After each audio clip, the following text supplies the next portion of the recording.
The device configuration or setup is divided into two major categories: the guided setup and the manual setup.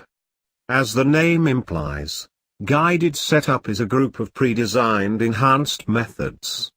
These methods guide the user step by step through a particular action. Like we have just seen under the shortcut buttons, zero trim and loop test are perfect examples of enhanced methods.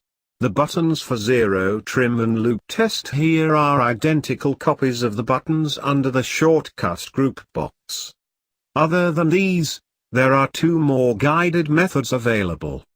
These are restore factory 0 that restores the process 0 to the factory settings and apply values to rearrange the transmitter or modify the upper range and lower range limits.